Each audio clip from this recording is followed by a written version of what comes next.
नमस्कार विद्यार्थियों। Last class में हम चर्चा कर रहे थे जो किसी भी संरचना, जो उभरी हुई संरचना है शरीर के ऊपर, वो क्या क्या हो सकती है। तो उसमें हमने एक देखा था कि एब्सेस के बारे में हमने जानकारी ले ली थी और उसका कैसे डायग्नोसिस करते हैं, क्या उपचार होता है, उसके बारे में हमने देखा था। आज हम पढ़ते हैं दूसरी एक संरचना, सिस्ट। तो शरीर के ऊपर जो उभरी हुई जो संरचना, कोई भी उभार, कोई स्वेलिंग जो आ जाती है, उसका दूसरा कारण ये भी हो सकता है सिस्ट भी हो सकती है। ठीक है, सिस्ट ये क्या है?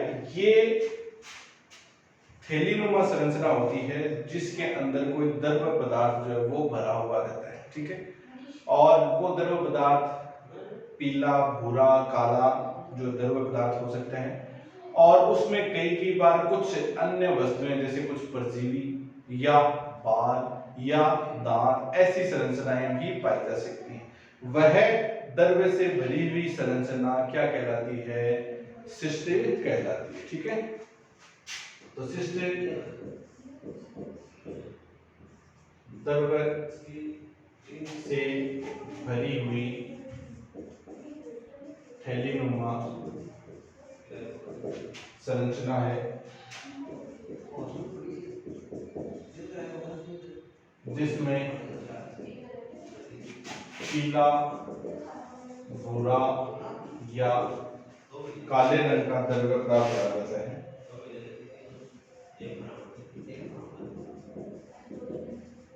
द्रव्य भरा रहता है तथा द्रव्य के अतिरिक्त इसमें बाल, परजीवी, दांत इत्यादि संरचनाएं भी मिल सकती हैं।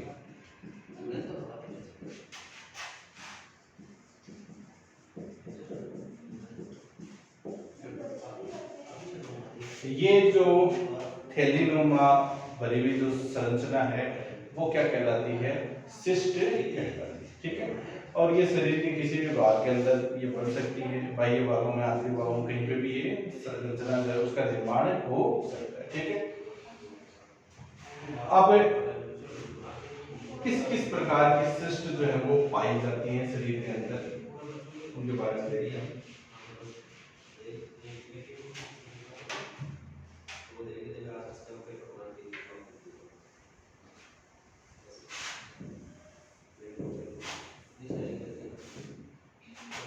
तो ये एक संरचना जो है ये इस प्रकार से, ये थैलीनुमा संरचना, ये जो संरचना है इसके अंदर द्रव पदार्थ जो है वो भरा हुआ रहता है और ये बिल्कुल एक इंटैक्ट होगी। ठीक है, इंटैक्ट होगी पूर्णतया। ये संरचना क्या कहलाती है? सिस्ट कहलाती है। ठीक है, सिस्ट जो है अलग अलग विभिन्न प्रकार के सिस्ट हैं और ये काफी इंपॉर्टेंट है, ध्यान रखना है। सिस्ट के प्रकारों से संबंधित सवाल बढ़ते हैं और काफी पूछे जाते हैं। ठीक है, ध्यान रखना आपको। पहली जो सिस्ट हम पढ़ेंगे वो है रिटेंशन सिस्ट।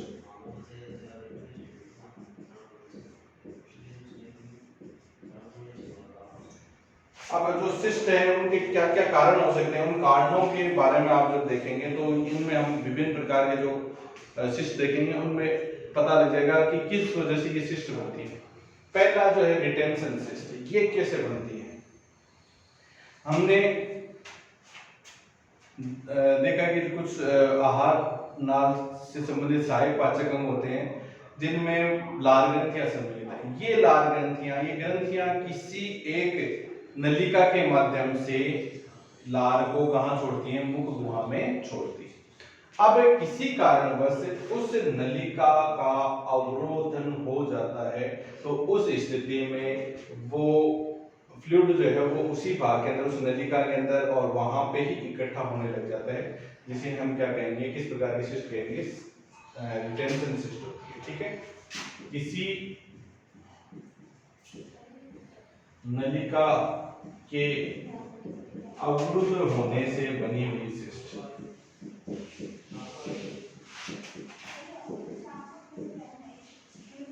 बनी हुई सिस्ट। और इसका एग्जाम्पल जो है वो है सैलाइवरी सिस्ट।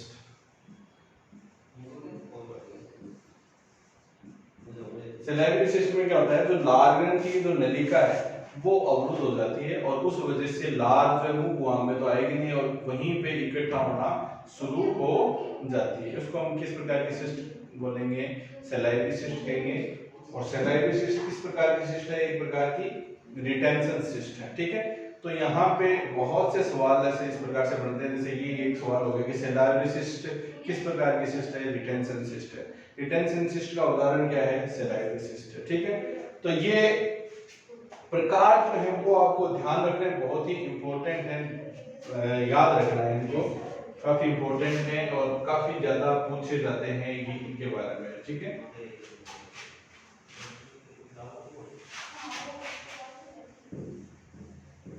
सैलाइवरी सिस्ट में क्या होता है, जैसे इस प्रकार से हमने देखा कि ये पैरोटिड ग्लैंड है और इसकी जो नलिका आके यहाँ आके खुलती है, या ये आपके मैंडिबुलर डक्ट है, मैंडिबुलर ग्लैंड है और उसकी नलिका जो वाटर डक्ट होती है वो यहाँ पे आके नीचे खुलती है।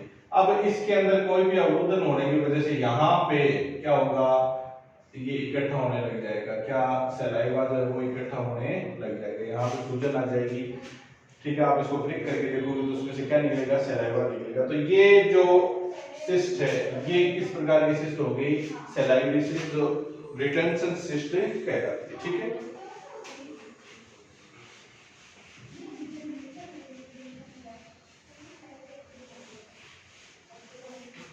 अब दूसरी प्रकार की जो सिस्ट है वो है कंजेनाइटल सिस्ट।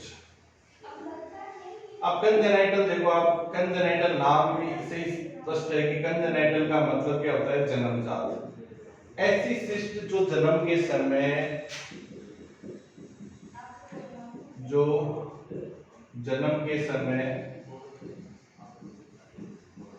बनी होती है,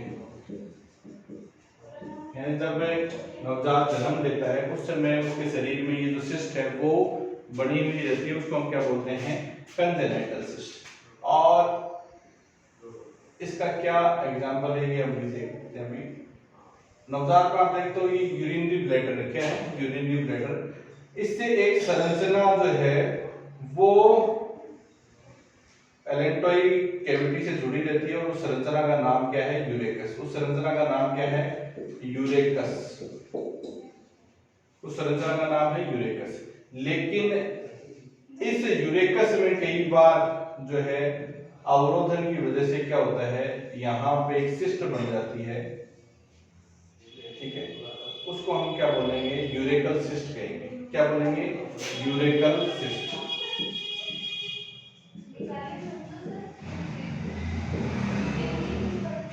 ये जो यूरेकल सिस्ट है यूरेकस में प्रेजेंट रहती है और ये जन्म के समय उपस्थित होती है नवजात के अंदर, ठीक है। तो यूरेकल सिस्ट किस प्रकार की सिस्ट है, ये ध्यान रखना, कंजेनाइटल सिस्ट कहलाती है।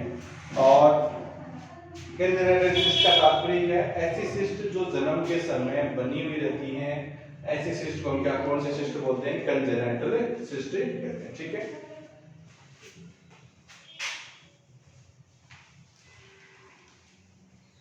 इसके बाद में नेक्स्ट हम देखें, अगली जो सिस्ट है वो है एक्सुडेशन सिस्ट।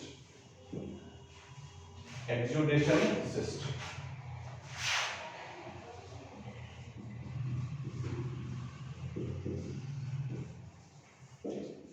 एक्सुडेशन सिस्ट से क्या तात्पर्य है कि शरीर के किसी भाग में एक्सुडेट यानी द्रव पदार्थ का इकट्ठा हो जाना। शरीर के किसी भाग या गुहा में द्रव एकत्रित हो जाना,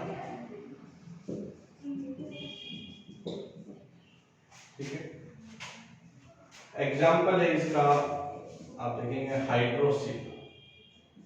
हाइड्रोसील क्या होती है, हाइड्रोसील यानी स्क्रोटम भाग के अंदर, टेस्टिकल वाला जो भाग है स्क्रोटम में रहते हैं, उस भाग के अंदर फ्लूइड का इकट्ठा हो जाना, ये क्या कहलाता है, हाइड्रोसील कहलाता है। स्क्रोटम के अंदर टेस्टिस के चारों ओर वहां पे फ्लूइड का इकट्ठा हो जाना क्या कहलाता है? हाइड्रोसील कहलाता है। ये किस प्रकार की सिस्ट है? एक्सुडेशन टाइप सिस्ट होती है, यानी एक्सुडेट है वो इकट्ठा हो जाता है किसी भाग के अंदर, उसको हम एक्सुडेशन सिस्ट कहते हैं। ठीक है,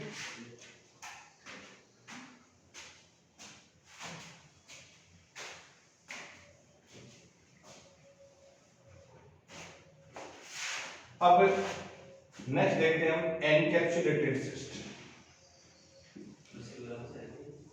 एनकैप्सुलेटेड सिस्ट, एनकैप्सुलेटेड सिस्ट कौन सी सिस्ट होती है? वह सिस्ट है जिसमें चारों तरफ कैप्सूल होगा, अंदर फ्लूइड भरा रहेगा और साथ ही साथ इसमें क्या होते हैं? परजीवी स्थित होते हैं। इसमें क्या उपस्थित होता है? परजीवी उपस्थित होता है।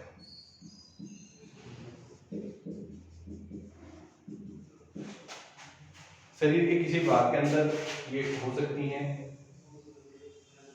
इस प्रकार से, और ये एक परजीवी है। देखो ये ओंकोस्फीयर है, ये एक परजीवी है और यहाँ पे ये फ्लूइड भरा हुआ है और चारों तरफ ये एक कैप्सूल से एनकैप्सुलेटेड रहती है। ये शरीर के किसी भाग के अंदर पैदा हो सकती है। परजीवी की संख्या एक या एक से अधिक भी हो सकती है। ठीक है, इस प्रकार से परजीवी रहेंगे और साथ ही साथ ये फ्लूइड रहता है। एग्जाम्पल है इसका गिट। गिट बीमारी जो है वो भेड़ बकरियों के अंदर होती है, उनके मस्तिष्क भाग के अंदर। ठीक है, वहां पे जो टीन या मल्टीसेप्स का एक लार्वा है वो पहुंच जाता है और वो लार्वा इस सिस्ट का निर्माण कर लेता है। किस प्रकार की सिस्ट का? एनकैप्सुलेटेड सिस्ट का निर्माण कर लेता है। इस वजह से यहाँ पे से उभरा हुआ सा आपको दिखने लगे जाएगा। ठीक है, तो ये संरचना क्या कहलाती है? एनकैप्सुलेटेड सिस्ट जो है वो कहलाती है। ठीक है,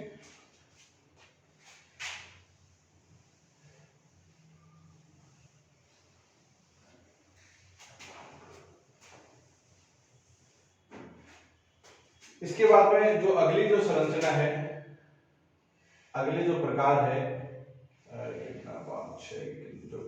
वो है आपका डर्मोइड सिस्ट।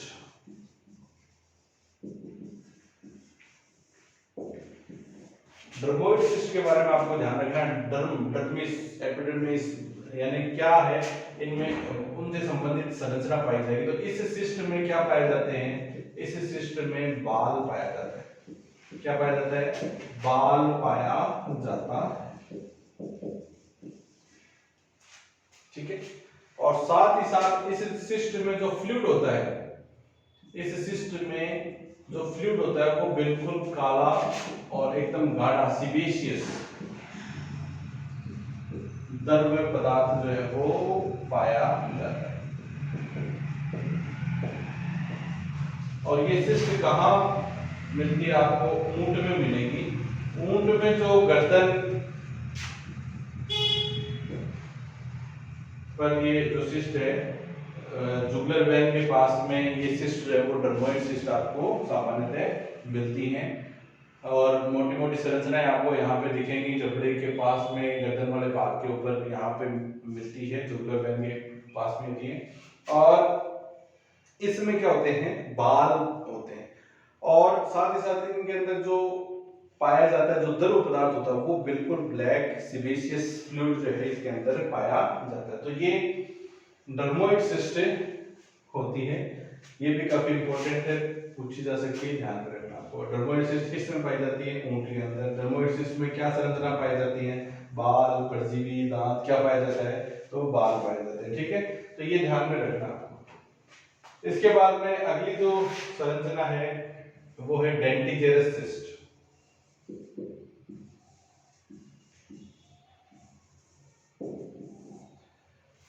डेंटल यानी दांत। इस सिस्ट में क्या पाया जाता है? ये ध्यान रखना आपको। इस सिस्ट में क्या पाया जाता है? दांत पाया जाता है। दांत पाया जाता है, यहाँ जबड़े के ऊपर पड़ेगी ये।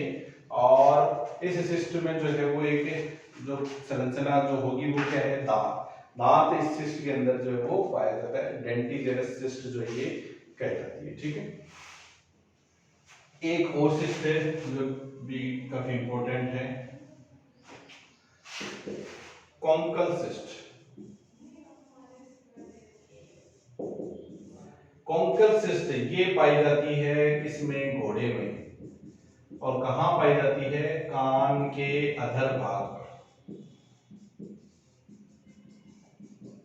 कान का जो बेस होता है वहां ये पाई जाती है, और इससे भी क्या है, फ्लूइड सा निकलता रहता है। और आप देखेंगे घोड़े के कान के बेस के ऊपर, कुछ घोड़ों में जहां पे भी मिलेगी, वहां पे रेगुलर इससे क्या है, फ्लूइड सा निकलता हुआ रहता है। ठीक है, तो ये कॉन्कल सिस्ट किस में पाई जाती है, घोड़े में। और कहाँ स्थित होती है, घोड़े में जो कान का अधर भाग है वहां पर इसकी स्थिति जो है वो होती है। ठीक है, तो ये सिस्ट के विभिन्न प्रकार हैं। कौन कौन सी देखी हमने, देखो कंजेनाइटल सिस्ट हो गई, इसके अलावा आपका एक्जुडेशन सिस्ट हो गई, इसके अलावा रिटेंशन सिस्ट हो गई, इसके अलावा आपकी डर्मोइड सिस्ट हो गई, डेंटिजेरस सिस्ट हो गई, ये आपके एनकैप्सुलेटेड सिस्ट हो गई, कॉन्कल सिस्ट हो गई। तो ये विभिन्न सिस्ट के प्रकार होते हैं, और ये बहुत इंपॉर्टेंट है, ये प्रकार है, इनमें से कंफर्म जो है वो क्वेश्चन जो वो पूछा जाता है सिस्ट के बारे में। ठीक है,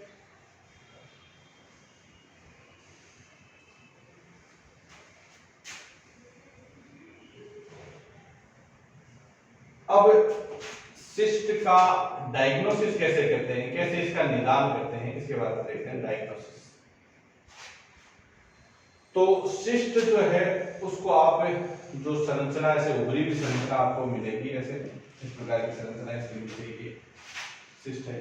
इसको आप जब छुएंगे तो छूने पे दर्द जो है वो नहीं होता है, एक तो ये ध्यान रखना, दर्द नहीं होता। सिस्ट को आप छुएंगे, दबाएंगे, तब उसको दबाने पे दर्द महसूस नहीं होता है, पहली बात होगी। ठीक है, इसके बाद में दूसरा ये क्या है, ऐसी फ्लक्चुएटिंग सी स्ट्रक्चर है, फ्लक्चुएटिंग संरचना है। फ्लक्चुएशन का मतलब क्या है, फ्लक्चुएशन का मतलब ऐसा है कि इधर से आप इसको पकड़ के ऐसे दबाते रहते हैं, तो आपके हाथों से फिसलती हुई थोड़ी सी इधर खिसक जाएगी, इधर से दबाएंगे तो ये इधर खिसक जाएगी, यानी ये नीचे स्किन के नीचे जो है फ्लक्चुएटिंग सी स्ट्रक्चर ये होती है। ठीक है, तीसरा, इसके अंदर आप जब भी नीडल चुभोते हैं तो नीडल चुभोने पर इसमें से क्या है, फ्लूइड द्रव पदार्थ जो है, पीला, भूरा, काला द्रव पदार्थ जो है वो बाहर निकलता है।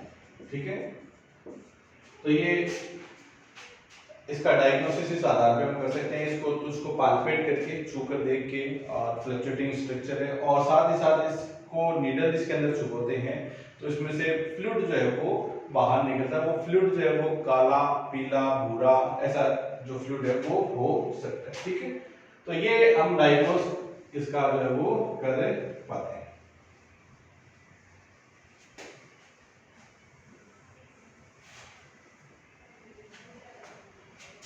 इसके बाद में इसका उपचार, तो जो सिस्ट का उपचार है वो ये उपचार है कि उसका सर्जिकल रिमूवल, सर्जरी के द्वारा इसको हटा दिया जाए, सर्जरी द्वारा हटाना। तो जिस भाग के अंदर सिस्ट है उस भाग की जो साइड प्रिपरेशन है वो की जाती है, उस भाग को शेविंग, स्क्रबिंग और फिर एंटीसेप्टिक वहां पे सॉल्यूशन लगाया जाता है, तो वो साइड जो वो प्रिपेयर हो जाती है। ठीक है, उसके बाद में उस भाग के अंदर जो सुन है, लोकल एनेस्थेसिया दे सकते हैं हम, और उस भाग के अंदर लोकल एनेस्थेटिक एजेंट उसके चारों तरफ इन्फिल्ट्रेट करके और उस भाग को सुन्न किया जाता है। ठीक है, इसके पश्चात उसके भाग के अंदर चीरा जो है वो लगाया जाता है और इस सिस्ट को बाहर निकाला जाता है। सिस्ट को बाहर निकालते समय ये ध्यान रखना चाहिए कि ये फूटे वगैरह नहीं, एज इट इज जैसी ये स्ट्रक्चर है उसको आसपास के जो भी एडेशन है उनसे हटाते हुए उसको पूरा का पूरा इसका जो टिश्यू है उसको पूरा का पूरा बाहर हम निकाल देते हैं, साथ ही साथ इसकी झिल्ली है वो भी पूरी बाहर निकाल देते हैं। ठीक है, अन्यथा क्या है कि दोबारा सिस्ट बनने के चांसेस रहते हैं।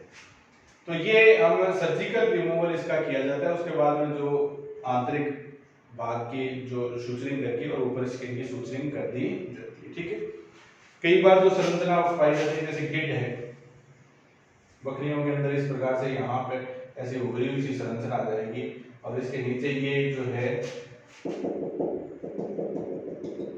एनकैप्सुलेटेड सिस्ट होती है। तो ऐसी स्थिति में जैसे ये बकरियां हैं जिनके जो फ्रंटल बोन है, फ्रंटल जो बोन है उस फ्रंटल बोन पर ट्रिफाइन की सहायता से हम एक छिद्र बनाते हैं और उस छिद्र के द्वारा उस बाल की जो अस्थि है उसको भी काट दिया जाता है। ठीक है, पहले तो हम स्किन का इंसिजन लगाएंगे और ट्रिफाइन की सहायता से गोल गोल एक चकती के रूप में उस हड्डी को काट देते हैं, स्कल की खोपड़ी की हड्डी को काट देते हैं। उस हड्डी के काटने से जैसे ही इसको इस पीस को हटाएंगे, हड्डी के पीस को, ये दबाव की वजह से ये बाहर आने लगे जाएगा, इस प्रकार से बाहर आने लग जाएगा और ये धीरे धीरे पूरा क्या हो जाता है, बाहर आ जाता है। इसको फिर हल्का सा से आप खींचते हुए उसको बाहर निकाल लेते हैं और इस समय यही ध्यान आपको रखना चाहिए कि ये भी क्या हो, फूटे नहीं, अन्यथा अंदर वापिस जो परजीवी रह जाने की वजह से दोबारा सिस्ट का निर्माण हो सकता है। ठीक है, और ये बाहर निकालने के बाद में आपने ट्रिफाइन से जो बोन का पीस जो है वो यहाँ से हटाया था, उस बोन पीस को वापस यहाँ पे लगा दिया जाता है और उसके बाद में स्किन की सूचरिंग जो है वो कर दी जाती है। ठीक है, तो इस प्रकार से सिस्ट को सर्जिकली रिमूवल ही किया जा सकता है, उसके सर्जरी के द्वारा ही उसका उपचार जो वो संभव होता है। ठीक है,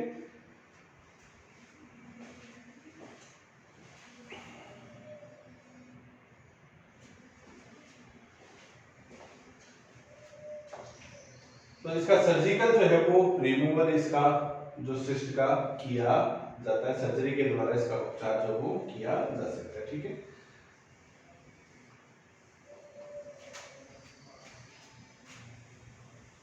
तो सिस्ट जो है वो काफी एक इंपॉर्टेंट स्ट्रक्चर है और ये ध्यान रखना, इससे काफी इंपॉर्टेंट सवाल जो वो बनते हैं। सबसे पहले तो इसकी डेफिनेशन के बारे में बनता है कि सिस्ट वह संरचना है जो एक थैलीनुमा संरचना है जो जिसके अंदर क्या होता है, द्रव भरा रहता है और उस द्रव के अतिरिक्त उसमें विभिन्न प्रकार की अन्य संरचनाएं जैसे परजीवी, बाल, दांत, ये संरचनाएं भी उसके अंदर पाई जा सकती है। ठीक है, अब दूसरा इसका जो प्रकार है वो बहुत ही इंपॉर्टेंट है, हर से ये मान लीजिए चलो सवाल बनने वाले प्रकार है इसके, इसीलिए ये ध्यान रखना है कि सिस्ट से एक ना एक सवाल पक्का ही आता है, ये मान के चलो। तो सिस्ट के प्रकारों के संबंधित में हमने देखा कि जैसे मैंने अभी बताया आपको कि इसके अंदर परजीवी, बाल या दांत पाए जा सकते हैं। तो पहला सवाल तो ये बनेगा कि वह संरचना, वह सिस्ट जिसमें बाल पाए जाते हैं कौन सी सिस्ट होती है, बताओ, डर्मोइड सिस्ट। वह संरचना जिसके अंदर दांत पाया जाता है कौन सी संरचना है, डेंटिजेरस सिस्ट।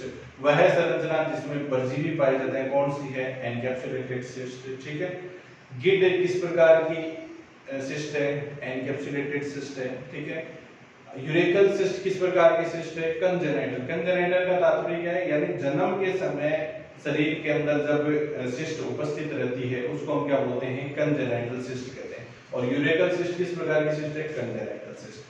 हाइड्रोसील किस प्रकार की सिस्ट है, हाइड्रोसील यानी उसमें क्या है, एक्जुडेट जो है वो उस स्क्रोटम के अंदर, उस गुहा के अंदर भर जाता है, तो ऐसी सिस्ट हाइड्रोसील जो है वो किस प्रकार की सिस्ट है, एक्जुडेशन सिस्ट कहलाती है, उसमें एक्जुडेट है वो अंदर इकट्ठा हो जाता है। इसके अलावा आपके सलाइवरी सिस्ट किस प्रकार की सिस्ट है, रिटेंशन सिस्ट। रिटेंशन यानी रुकावट, किसी चीज में, किसी नलिका में रुकावट आने की वजह से वहां पे सिस्ट का निर्माण हो जाता है, कोई नलिका अवरुद्ध होगी उस वजह से सिस्ट का निर्माण हो जाता है। तो सलाइवरी सिस्ट किस प्रकार की सिस्ट है, रिटेंशन सिस्ट है। ठीक है, तो ये जो विभिन्न प्रकार की जो सिस्ट है वो आपको ध्यान रखनी है। कुछ जो सिस्ट है वो स्पेसिफिक है, जैसे कि कॉन्कल सिस्ट वो किस में पाई जाती है, घोड़े के अंदर है। डर्मोइड सिस्ट सामान्यतः आपको ज्यादातर किस में मिलती है, ऊंट के अंदर मिलती है। तो ये भी सवाल बनते हैं।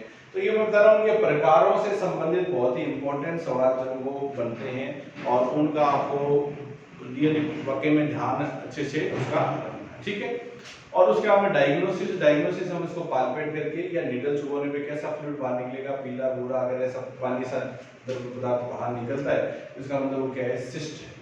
और फिर इसका जो ट्रीटमेंट है वो ट्रीटमेंट यही है कि भाई इसका जो ट्रीटमेंट सिर्फ और सिर्फ सर्जिकल रिमूवल के द्वारा ही इसको ठीक किया जा सकता है। जो संरचना है उसको पूर्णतया, उस थैलीनुमा संरचना को पूर्णतया बिना डिस्टर्ब हुए, बिना फटे हुए, बिना उसको कोई भी क्षति पहुंचे हुए उसको एज इट इज बाहर निकाल दिया जाता है। ठीक है। उसके चारों तरफ के जो टिश्यूज है उससे जुड़े हुए एडेसिव टिश्यू, उनको साथ में उसको बाहर निकाल दिया जाता है और फिर आंतरिक जो भाग में सुचरिंग करके और फिर स्किन की सुचरिंग सामान्यतः कर दी जाती है, ठीक है। सिंपल सी बात है। सर्जिकल रिमूवल इसका किया जाता है, तो सर्जिकल रिमूवल से पहले उसकी सर्जिकल साइट प्रिपरेशन करना, किस भाग के अंदर है उस भाग के अकॉर्डिंग एनेस्थीसिया देना, ठीक है। तो ये जो प्रोसीजर हैं वो किए जाते हैं सर्जिकल साइट प्रिपरेशन, और साथ ही साथ एनेस्थीसिया के बारे में आपको ध्यान में रखना है और कैसे उसको इंसिजन लगा के उसको रिमूव किस प्रकार से करना होता है, ठीक है। तो ये आपकी संरचना होती है सिस्ट, ठीक है। समझ में आ गया होगा कैसे हम इसका डिफरेंशियल डायग्नोसिस करेंगे एब्सेस से, ये हम आगे भी बाद में एक बार वापस साथ में देख लेंगे, लेकिन आपको डायग्नोसिस इंपॉर्टेंट होना चाहिए कि सिस्ट संरचना जो है वो सिस्ट है, ठीक है। धन्यवाद दोस्तों।